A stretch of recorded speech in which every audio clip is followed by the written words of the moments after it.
साथियों आज के इस वीडियो में हम देखने वाले हैं कंप्यूटर जीके वस्तुनिष्ठ प्रश्न। कंप्यूटर का जो है एमसीक्यू यहाँ पे देखने वाले हैं और ये आने वाले जो है महिला परीक्षक की तैयारी के लिए बहुत ही इंपॉर्टेंट है। जो एमपी में जो वैकेंसी आई है उसके सिलेबस में जो है कंप्यूटर जीके है। ठीक है साथियों, तो इसमें जो है 8 नंबर का कंप्यूटर जीके है, तो ये उसके लिए जो है बहुत ही महत्वपूर्ण है। तो चलिए वीडियो की शुरुआत करते हैं। अगर आप चैनल पर नए हो तो चैनल को सब्सक्राइब जरूर कीजिए, बेल आइकन जरूर दबाइए, जिससे आपको आने वाली सभी वीडियो की नोटिफिकेशन मिलती रहेगी। साथियों ये जो है एमपी के साथ साथ और अदर राज्य के लिए भी ये कंप्यूटर जीके काम आएगा, अदर एग्जाम के लिए भी ये बहुत ही काम आएगा। तो वीडियो को अंत तक जरूर देखिए। और साथियों अगर आप जो है एमपी की जो है महिला सुपरवाइजर की तैयारी कर रहे हो और आपको जो है बहुत सारे वीडियो चाहिए, तो आप जो है हमारे वीडियो की डिस्क्रिप्शन चेक कर सकते हो, जहाँ पर आपको जो है महिला परीक्षा की तैयारी संबंधित बहुत सारे वीडियो आपको मिल जाएंगे। या तो आप हमारे जो है प्लेलिस्ट चेक कर सकते हो, जहाँ पे महिला सुपरवाइजर एमपी के नाम से प्लेलिस्ट बना है और महिला सुपरवाइजर महिला परीक्षा के नाम से बहुत सारे वीडियो आपको प्लेलिस्ट में मिल जाएगा। तो चलिए आज की वीडियो की हम शुरुआत करते हैं। पहला प्रश्न देखते हैं और पहला प्रश्न है हमारे पास, सॉफ्टवेयर के लिए एक अन्य शब्द है। तो चारों ऑप्शन आप यहाँ पे जरूर देखिए। सॉफ्टवेयर को इनमें से और किस नाम से जाना जाता है, या सॉफ्टवेयर के लिए जो है हम एक और अन्य शब्द कौन सा प्रयोग कर सकते हैं।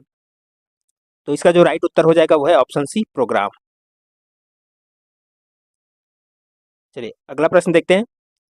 डीटीपी का पूरा रूप है, यानी कि डीटीपी का यहाँ पे फुल फॉर्म बताना है। तो चारों ऑप्शन आप जरूर देखिए। तो इसका जो राइट आंसर हो जाएगा वो है ऑप्शन बी, डेस्कटॉप पब्लिशिंग।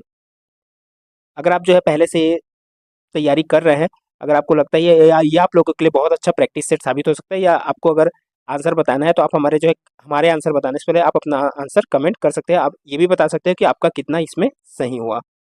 इससे आपको जो है तैयारी और अच्छी हो जाएगी। अगला प्रश्न है, डॉस डीओएस यानी कि डॉस का जो है पूर्ण रूप क्या है। तो डॉस का जो पूर्ण रूप है वो है option C, disk operating system.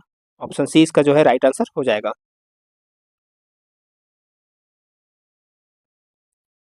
अगला प्रश्न है, जेडीबीसी इसका सूचक है। तो यहाँ पे चारों ऑप्शन देखना है, जेडीबीसी इसका सूचक है। एक तरह से यहाँ पे फुल फॉर्म बताना है। तो चौथा का हो जाएगा वो है ऑप्शन सी, जावा डाटाबेस कनेक्टिविटी।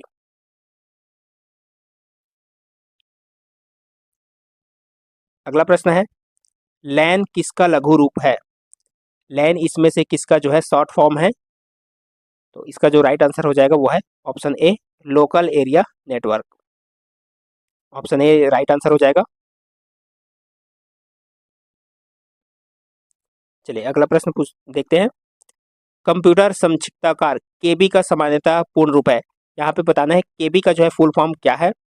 तो इसका जो राइट आंसर हो जाएगा वो है option C, kilobyte. Option C इसका राइट आंसर हो जाएगा। अगला प्रश्न है, ईमेल का विस्तृत रूप है। ईमेल का यहाँ पे जो है पूर्ण रूप बताना है, यानी कि फुल फॉर्म बताना है। तो सातवां का जो राइट आंसर हो जाएगा वो है ऑप्शन बी, इलेक्ट्रॉनिक मेल। अगला प्रश्न है, कंप्यूटर मेमोरी में रहता है डाटा। तो डाटा किस फॉर्म में रहता है। कंप्यूटर मेमोरी डाटा जो रहता है वो है आठवां का जो हो जाएगा ऑप्शन डी, प्रोग्राम।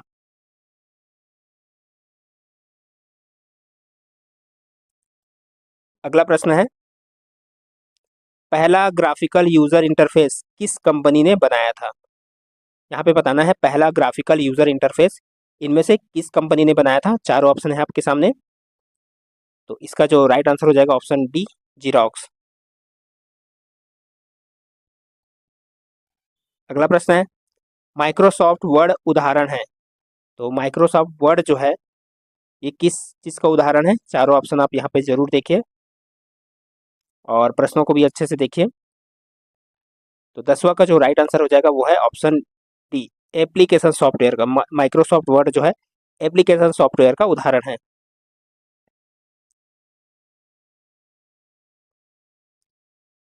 अगला प्रश्न है, प्रोलॉग भाषा विकसित हुई। जो प्रोलॉग भाषा है वो किस सन में विकसित हुई। 11 का जो राइट आंसर हो जाएगा वो है ऑप्शन ए, 1972 में। ऑप्शन ए इसका जो है राइट आंसर हो जाएगा। अगला प्रश्न है, ब्लॉग ब्लॉग शब्द को जो है शब्दों का संयोजन है। ब्लॉग शब्द का जो है यहाँ पे शब्दों किस शब्द का संयोजन है ब्लॉग। तो चारों ऑप्शन आप यहाँ पे जरूर देखिए। यानी कि किस ब्लॉक का जो है एक प्रकार से बोला जाए तो फुल फॉर्म इसमें से क्या है ब्लॉक का। तो चार ऑप्शन है आपके सामने ही, आप देख सकते हैं। तो इस प्रश्न का जो सही उत्तर हो जाएगा वो है option A, way block. Block का जो है फुल फॉर्म अगर पूछा जाए तो क्या है, वे ब्लॉक। वे ब्लॉक को ही जो है ब्लॉक कहा जाता है।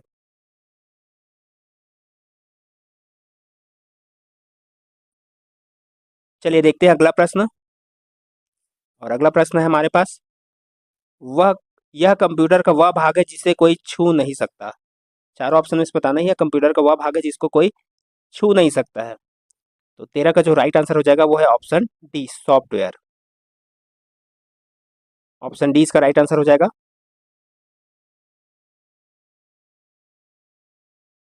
अगला प्रश्न है, निम्नलिखित में से किसे कंप्यूटर का पितामह कहा जाता है। तो इनमें से किसे जो है कंप्यूटर का पितामह कहा जाता है।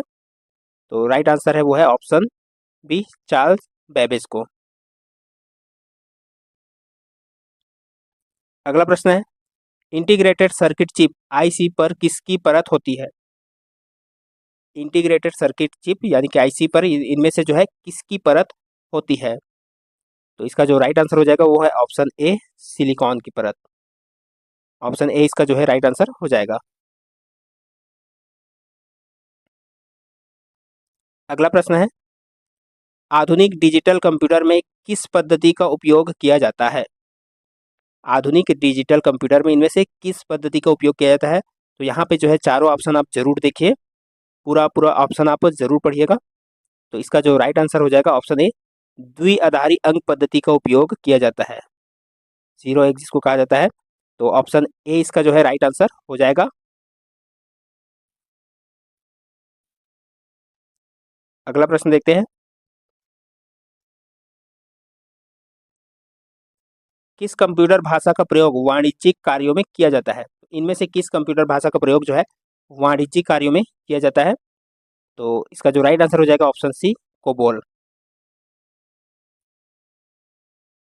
अगला प्रश्न है, फोर्ट्रान, एल्गोल, पास्कल आदि भाषाओं को सिखाने के लिए किस भाषा को नींव का पत्थर कहा जाता है।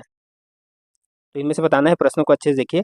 फोर्ट्रान, एल्गोल, पास्कल आदि भाषाओं को सिखाने के लिए किस भाषा को ये इनमें से जो है नींव का पत्थर कहा जाता है। तो इसका जो राइट आंसर है ऑप्शन बी, बेसिक। अगला प्रश्न है, भारत में रेलवे के अंतर्गत सर्वप्रथम कंप्यूटरीकृत आरक्षण व्यवस्था कहाँ लगाई गई। तो भारत में रेलवे के अंतर्गत सर्वप्रथम कंप्यूटरीकृत आरक्षण व्यवस्था कहाँ लगाई गई। तो इसका जो राइट आंसर हो जाएगा वो है ऑप्शन ए, नई दिल्ली में। ऑप्शन ए इसका राइट आंसर हो जाएगा।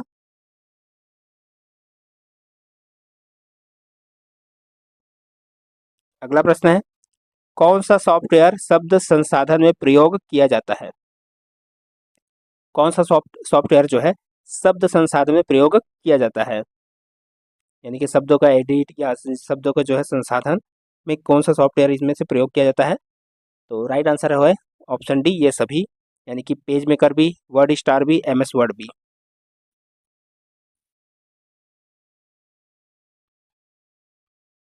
अगला प्रश्न है, कंप्यूटर की स्थायी स्मृति को क्या कहते हैं।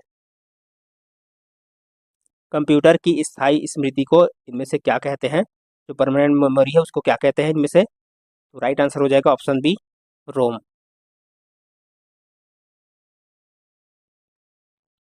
अगला प्रश्न है, निम्न में से कौन निर्गम उपकरण नहीं है। इनमें से बताना है कि कौन निर्गम यानी कि आउटपुट उपकरण नहीं है। निर्गम यानी कि आउटपुट उपकरण पूछा जा रहा है यहाँ पे।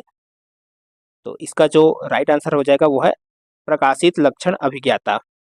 ये जो है आउटपुट उपकरण नहीं है, इसको जो है बोला जाता है ओसीआर, यानी कि ऑप्टिकल करेक्टर रीडर। ये इनपुट डिवाइस है। तो यहाँ पे ध्यान में रखना है, ये प्रकाशित लक्षण अभिज्ञाता ये जो है हिंदी में हो गया, ये इसको ओसीआर बोला जाता है, ऑप्टिकल कैरेक्टर रीडर इसका फुल फॉर्म है। और ये इनपुट डिवाइस है, याद रखिएगा ये इनपुट डिवाइस है। और यहाँ पे पूछा गया है कि आउटपुट डिवाइस इसमें से कौन सा नहीं है, तो ये आउटपुट डिवाइस नहीं है, ये इनपुट डिवाइस है, याद रखना है, ओसीआर है ये। अगला प्रश्न है, पहली कंप्यूटर भाषा कौन सी विकसित की गई थी। तो पहली कंप्यूटर भाषा कौन सी विकसित की गई थी? तो वो है option C, Fortran. Option C इसका राइट आंसर हो जाएगा। अगला प्रश्न है, कंप्यूटर के लिए आईसी चिप आमतौर पर बनाए जाते हैं। कंप्यूटर के लिए आईसी चिप आमतौर पर बनाए जाते हैं, तो किस चीज़ के बनाए जाते हैं? तो राइट आंसर हो जाएगा ऑप्शन बी, सिलिकॉन के।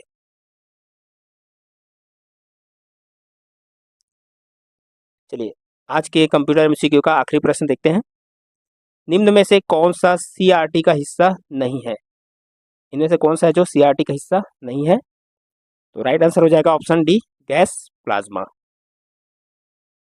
ये था साथियों आज का हमारा जो है कंप्यूटर एमसीक्यू का 25 इंपॉर्टेंट प्रश्न।